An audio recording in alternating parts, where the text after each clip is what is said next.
Now, what is Zaid's narrative is that that's it, because he refused to bubarkan UMNO. That's why the charges came before him. And therefore, all the agencies, the MECC, the prosecution, were compromised, were used by Mahathir punya time. Okay, listen very carefully to this video. Assalamualaikum. Ini adalah kenyataan media yang kami baru sediakan sekejap tadi. Saya bacakan. Kenyataan media ini disediakan berikutan daripada keputusan Mahkamah Tinggi Kuala Lumpur Yang Arif Datuk Colin Lawrence Sekera yang telah membuat perintah dilepaskan tanpa dibebaskan terhadap kesemua 47 pertuduhan ke atas anak guam kami. Bagi memberikan gambaran berkenaan latar belakang tindakan mahkamah tersebut kepada umum agar tidak wujud sebarang persepsi negatif terhadap institusi undang-undang, khususnya kepada Jabatan Peguam Negara serta Suruhanjaya Pencegahan Rasuah Malaysia, di antara pembelaan yang dikemukakan oleh anak guam kami dalam pembelaannya dalam tindakan mahkamah ini adalah merupakan satu kes pendakwaan politik ataupun political prosecution. Dan dalam keterangan bersumpah, anak guam kami dalam mahkamah telah menyatakan bahawa Tun Dr. Mahathir Mohamad, Perdana Menteri Malaysia pada ketika itu, telah memanggil anak guam kami dan memberikan arahan dalam nada yang tegas pada anak guam kami untuk membubarkan UMNO atau sekiranya ingkar untuk menerima sebarang akibat sekiranya arahan tersebut tidak dipatuhi. Perjumpaan dengan Tun Mahathir adalah pada Jun 2018. Anak guam enggan tunduk pada ugutan Tun Mahathir tersebut, dan pada 2 Julai 2018 anak guam telah dipanggil oleh SPRM untuk tujuan siasatan dan tindakan mahkamah. Anak guam kami telah dituduh pada 19 Oktober 2018, dan daripada tarikh tersebut kami telah mengemukakan sebanyak 8 kali surat representasi kepada Jabatan Peguam Negara yang terkini pada 25 Januari 2023 memohon untuk mengkaji semula pertuduhan tersebut dengan tujuan untuk menarik semula pertuduhan tersebut atas alasan yang kukuh bahawa tidak ada asas bagi pertuduhan tersebut. Pada 20 Februari 2023, selaku peguam kepada anak guam kami telah disalinkan satu surat daripada SPRM kepada Jabatan Peguam Negara berkaitan tindakan mahkamah tersebut. Isi kandungan surat tersebut adalah seperti berikut. 1. SPRM berpendapat bahawa penting untuk siasatan lanjut dibuat agar kes pendakwaan lebih kukuh, dan SPRM sudah pun mula mendapatkan petunjuk-petunjuk dan bukti-bukti baru. Kedua, siasatan yang lebih menyeluruh adalah amat penting agar pasukan penyiasat dan pihak pendakwaan tidak dikecam oleh orang awam dan tuduh melakukan pendakwaan terpilih ataupun selective prosecution, terutamanya selepas kes baru-baru ini terhadap Tan Sri Shahriz Samad, di mana pegawai penyiasat telah mengaku di mahkamah semasa disoal balas bahawa pertuduhan tersebut telah dikemukakan sebelum siasatan lengkap dilakukan. Ketiga, ini again seperti saya katakan adalah daripada surat SPRM yang telah dihantar kepada AGC, disalinkan pada kami. Ketiganya, siasatan yang tidak lengkap ini telah menyebabkan reputasi SPRM selaku pasukan penyiasat dan Jabatan Peguam Negara selaku pasukan pendakwaan tercemar di mata masyarakat.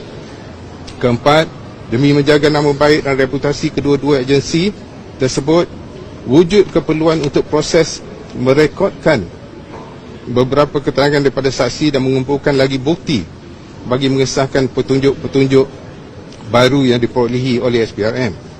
Terakhir, kelima, SPRM telah memberikan jaminan kepada Peguam Negara bahawa siasatan lanjut ini akan dijalankan secara menyeluruh tanpa rasa takut dan pilih kasih serta lebih objektif sehingga ke akar umbi, dan disebut juga, saya quote, "No stones will be left unturned," akan dijalankan. Berikutan dengan keputusan Peguam Negara pada hari ini, kami percaya bahawa keputusan berkemungkinan akan dimanipulasikan oleh pihak-pihak tertentu. Namun ingin kami tekankan di sini bahawa Peguam Negara hanya melaksanakan budi bicara yang ada sebagaimana diperuntukkan di bawah artikel 1453 kaedah 3 Perlembagaan Persekutuan. Seterusnya, ini adalah bukan kali pertama mana-mana Peguam Negara menggunakan budi bicara yang ada sebagaimana diperuntukkan di bawah undang-undang untuk mengambil tindakan menarik balik pertuduhan dan pendakwaan di mahkamah. Dengan kata lain, ini adalah satu perkara yang biasa apabila peguam negara dapat menerima alasan yang diberikan oleh pihak tertuduh melalui representasi. Tambahan pula, proses representasi ini juga bukanlah satu perkara baru kerana ia telah pun menjadi amalan tidak kiralah di peringkat pelbagai peringkat pembicaraan daripada mahkamah magistrat sehinggalah ke mahkamah persekutuan. Dan ketiga pembicaraan pembelaan anak guam di peringkat pendakwaan di peringkat pembelaannya adalah sangat konsisten. Saya perlu sebutkan beberapa fakta penting untuk pengetahuan umum. Pertamanya, ucapan pembukaan pihak pendakwaan pada awal kes ini mula dibicarakan menyatakan bahawa tidak ada satu sen pun dana Yayasan Akabudi digunakan untuk tujuan kebajikan. Kami telah membuktikan melalui saksi-saksi pendakwaan sendiri bahawa kenyataan ini tidak benar dan menunjukkan bukti juga bahawa sumbangan dan projek yang dikendalikan oleh Yayasan Akabudi melebihi daripada 100 juta ringgit untuk tujuan kebajikan dan amal jariah, termasuklah membina masjid di seluruh dunia, mahat tahfiz serta rumah anak yatim dan cetakan Al-Quran. Selain itu, saksi pendakwaan sendiri termasuk bekas pembantu anak guam kami dan juga pakar Jabatan Kimia Malaysia telah mengesahkan bahawa majoriti cek-cek yang digunakan untuk membayar kad kredit tidak ditandatangani oleh anak guam kami sendiri. Sebaliknya telah digunakan cop tanda tangan oleh pembantunya. Saksi-saksi pendakwaan yang dipanggil berkenaan dengan 8 tuduhan rasuah juga telah menafikan bahawa mereka telah memberikan rasuah kepada anak guam kami. Saksi bagi 27 kes pengubahan wang haram juga telah mengesahkan di peringkat pendakwaan lagi bahawa wang tunai dimasukkan ke dalam firma guamannya tidak ada kena-mengena dengan dana yang mencurigakan ataupun melanggar undang-undang.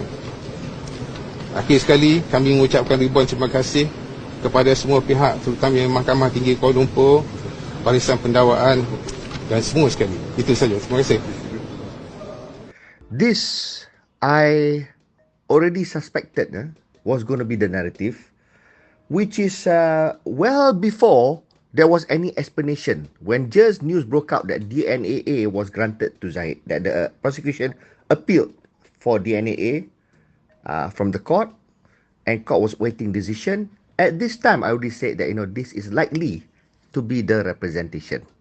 Now, I am not vouching for the veracity of this narrative that is politically motivated, that Mahathir is behind it, that Mahathir made MACC and the prosecution prosecute Zahid on a frivolous charge. This is of course not that easy to reconcile with the fact that all the witnesses gave damning testimonies. Prosecution presented their case, and Justice Colin Sekera already established that there was a prima facie case. So what else is new?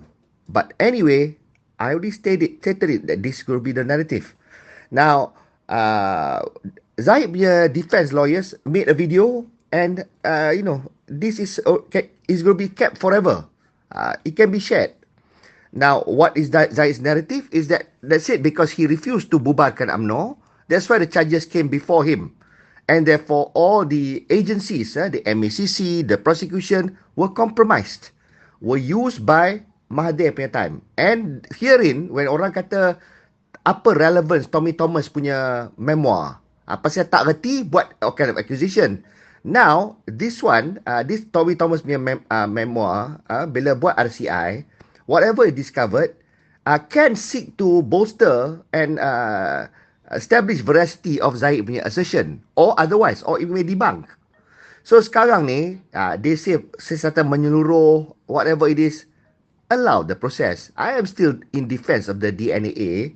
Cuma I rasa pelik lah kenapa AG ni dia pilih only this one DNAA. Pasal tak buat for God aim case. Jadi ada special treatment sikit nampak sini. So doesn't matter. Orang nak hentam lagi PMX. Pasal PMX defend ke apa. Whatever PMX knows, it all comes from the AG. AG reports to him. Okay, subordinate dia is AG. So AG maklumkan kat dia of PMX punya TPM Zahid. So kena inform, because tengok sekarang ni bila keluar decision DNA, bukan main punya brickbats kan PMX dapat, all kinds of things. So obviously he's got to be informed. So jadi based on that, whatever Zahid kata, that tak reasonable, not professionally done and whatnot, evidences would have been raised by Zahid's punya defense on all these things, all these assertions. Jadi bila AG dapat, okay, would it be menasabah acceptable to us? AG kata, oh yalah, betul lah, kita acquit lah Zahid, kita request from court, please acquit Zahid because this is politically motivated and Zahid tak bersalah. Okay tak? I'm sure kita jam. I may also join to the street. Macam mana, on what basis you kata acquit terus? Tapi bila dia request for discharge not amounting to acquittal, means dia stop the process kejap. Dia stop sekejap sekarang ni because all these allegations are serious. What if there is even an iota of veracity of what Zahid says? Jadi kalau katakan apa Zahid kata tu betul, let's say it still goes to court and because of the prosecution punya defense punya whatever lah, and the judge decide to convict Zahid and Zahid eventually masuk jail, and benda this information lingers on, you must understand, rakyat Malaysia bukan semua mau Zahid masuk jail. Ada ramai juga penyokong Zahid. Penyokong Zahid, UMNO, all these things lah. Orang yang sokong Zahid, kalau nampak Zahid dianiayai, that happens, firstly, it's wrong lah. It's a miscarriage of justice. Kalau betul Zahid difitnah. Okay. Now, for most of us, it is a tall tale lah. Ya kan Zahid fitnah? Because dalam kepala kita dah set dah Zahid ni is guilty. Tapi be objective from a legal perspective. Selagi somebody has not been convicted, he is not guilty. Whatever evidence can be damning. So sekarang ni, because of the new thing that came out, AG kata DNAA.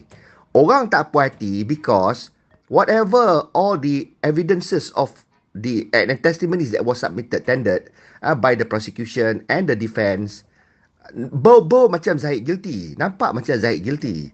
So it doesn't matter what the motivation is. Kalau dia guilty, dia guilty. Dia ambil, tak ambil. Tapi I also note the findings of the court, whatever is revealed. Check yang kata Zahid sign tu, Zahid tak sign. It was chopped. It was proven. You can check the court punya details. So therefore, this, adds, thickens the plot. Lagilah nampak, pelik. So sekarang ni apa ni, try to be objective. Look at it, from all angles. DNA dah berlaku dah. Yang penting, yang ayah akan marah kalau dia kata DNA, investigation is supposed to happen, MBC supposed to investigate, AG office supposed to relook at evidence apa semua tu. I expect progress lah. I expect development now. Because the outcome could be this ya.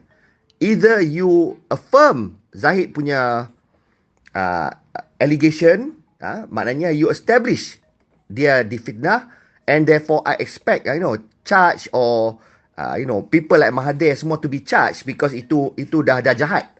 He is behind the travesty of justice. Jadi, we want some hits to roll juga. Kalau katakan Zahid is going to be acquitted, so the narrative kena supported.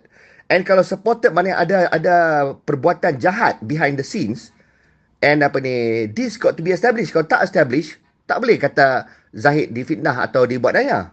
Okay. Ataupun Zahid punya counsel narrative is wool over rakyat punya eyes. Is bullshit, is just a fabrication, just waiting to be debunked. So kalau Zahid menipu and benda ni semua tak betul, just to cover dia punya salah and try to get out of jail, jadi the prosecution, I'm only hoping lah that Terry Rudin yang baru main AG ni will do what's right. Dia kena find out, find out the truth. And kalau Zahid menipu, Zahid should revert back to court and continue to be recharged. And maybe there should be additional charges for trying to pervert the course of justice and trying to menipu the system. So there would be recompense. So to me, my advice to everybody, sabar. Dia dah DNA, dia dah tak lepas lagi. It just stop dia punya Benda tu. So sekarang narrative got to be like that. PM boleh kata apa pun. But ujung dia, we can also see PMX ni complicit nak menutup ke atau tak. PMX should just allow benda tu keluar and eventually all the findings yang keluar. Katakan betul Mahathir kata buat threaten ni pada Zahid, ada evidence, Mahathir ada instruction pada MACC to do whatever needs to be done, to go after Zahid. Mahathir bagnya office ke siapa ke bagi instruction pada AG, rush the prosecution, and despite MACC kata tak cukup evidence, suruh juga buat semua. All these things will have to be put forth on the table.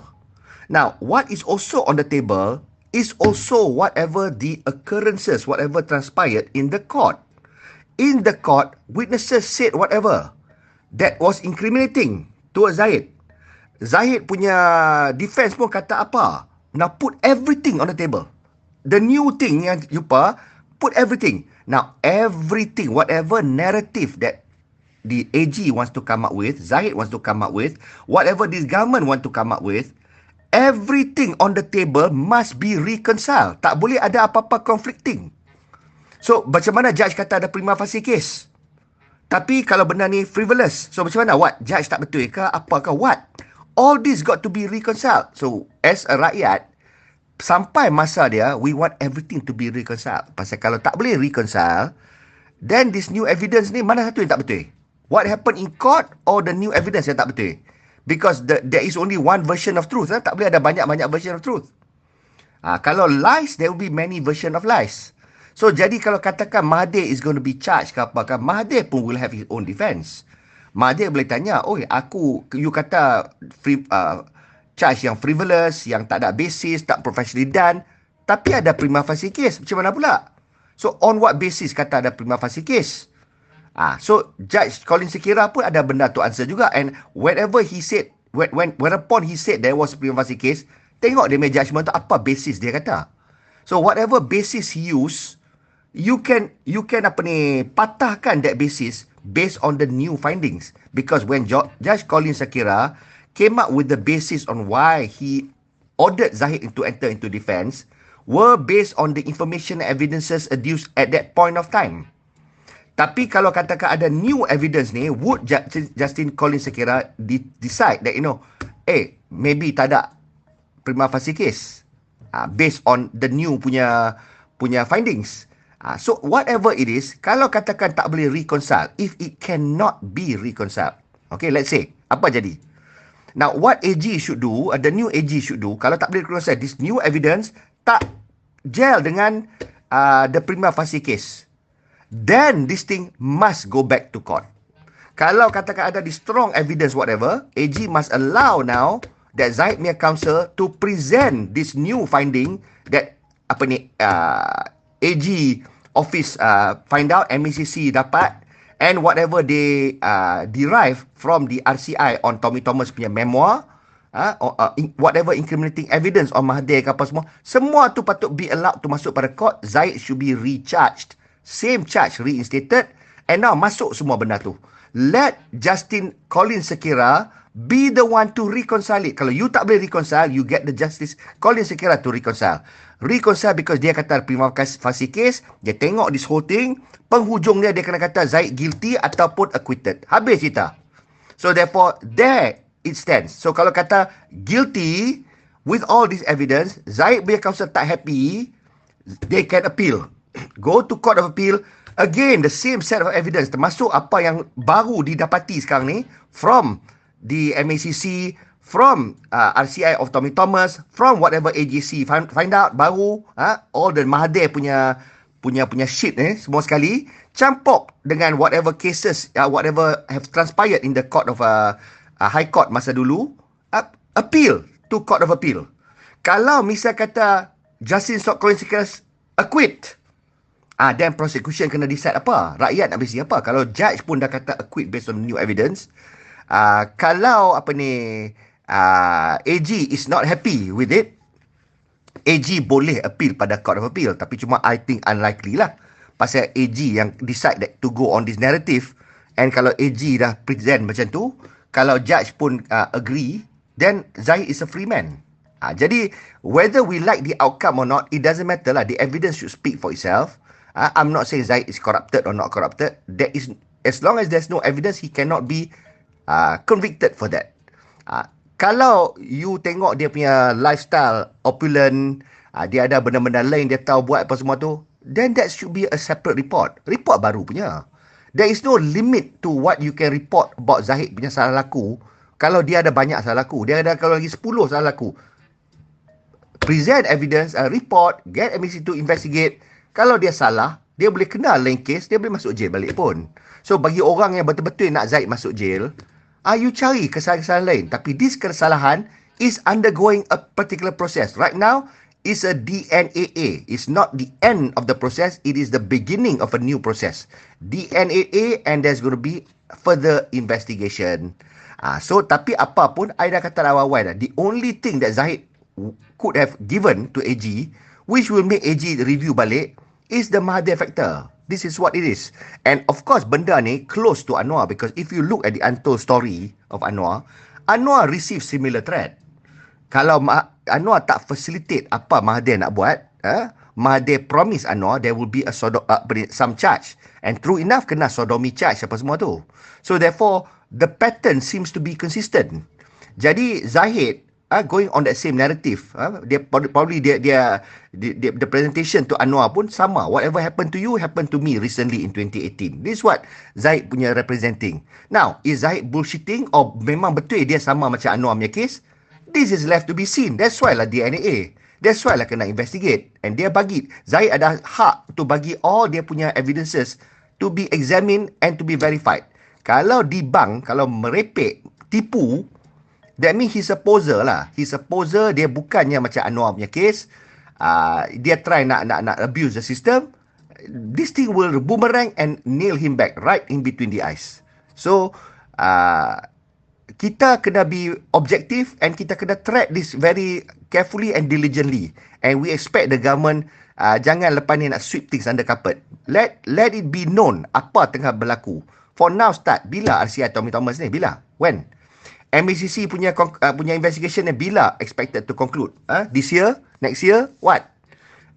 Then apa cerita? Because we don't accept the narrative sekarang ni whatever you mencerita why DNA semua berhenti sini saja, and after this tak ada apa dah, senyap terus forgotten macam all the other DNA cases. Tak boleh lah. We want this to ada jawapan. Okay, more than this, I desire jawapan on all the other DNA cases. Apa jadi? Because kalau DNA means you perlu masa untuk relook at the case. And you can decide, you allow ke orang tu be acquitted ataupun you leave it as DNA. Because kalau you rasa orang tu tak bersalah, you dah check, patut you request kat court to acquit dia. You tak boleh tinggal dia berhenti DNA and then kerajaan mana-mana boleh tukar and can decide to charge dia balik. Not fair. So I'm talking even about anak Rosmah. I'm not a fan of that family lah. Tapi dia kena DNA. Tapi apa jadi tu? So kalau Reza Aziz tak bersalah, you dah find out information yang nampak yang Reza Aziz tak bersalah, please acquit Reza Aziz. Jangan tinggal tergantung DNA. That's very bad for AG. Tapi kalau katakan you ada case tengah find out lah apa. What are you doing about Reza Aziz punya case? You minta DNA untuk apa? Because you are waiting for new evidence. What? Waiting saja kah? Where is it coming from? Where you think it will come from? Kalau you ada plan, discuss the plan and execute that plan. Tapi kalau tak ada, discharge. So this applies to all lah, semua yang DNA ni. Semua patut buat benda tu. Because otherwise, AG punya reputation will fall into tatters. This is important. Kalau AG punya reputation fall into tatters, PMX punya reputation will fall into tatters. Because PMX tak boleh perpetually kata, oh ini AG bukan I. Kalau you nampak AG buat benda yang merosakkan reputasi AG, and AG punya office under you, then it's incumbent upon you to tukar and do something about AG punya office. Okay, the fact that Idrus Harun dah retire, that is not good enough. Pasal kalau katakan Idrus Harun made a mess of things and memburukkan AG punya office punya tu, so especially on this recent case, Zahid punya case ni, that happens under your watch. So PMX patut panggil balik Idrus Harun and reprimand Idrus Harun and get Idrus to explain everything. Kalau tak boleh explain, Kalau ada masalah, then PMX kena make a public address, kena bagi tahu. Kalau Idrus Harun salah, dia kena bagi tahu Idrus Harun salah. Why is he protecting Idrus Harun? Tak boleh. So, at the end of the day, I'm imploring lah to Datuk Seri Anwar Ibrahim, do the right thing. Orang kata macam mana pun doesn't matter. You have been consistent. You want to do the right thing. Do the right thing. Jangan penghujungnya you tukar pula. You cover up pula benda tu, and benda tu found out. Habis. Your reputation goes down the drain. Doesn't matter the 1,000 things that you do right. The one thing you do wrong yang tak patut do wrong tu, people judge you based on that one wrong thing. So, that's not the way to go lah. So, apa pun I hope, things develop from now on. Let's focus on other things. But as far as Zahid is concerned, he's a free man for now, but his charges can be looming upon him subject to the investigation. In the meanwhile, Bersatu pula dah lodge police report against the government for granting DNA to Zahid. Alah, that is going to be a joke lah.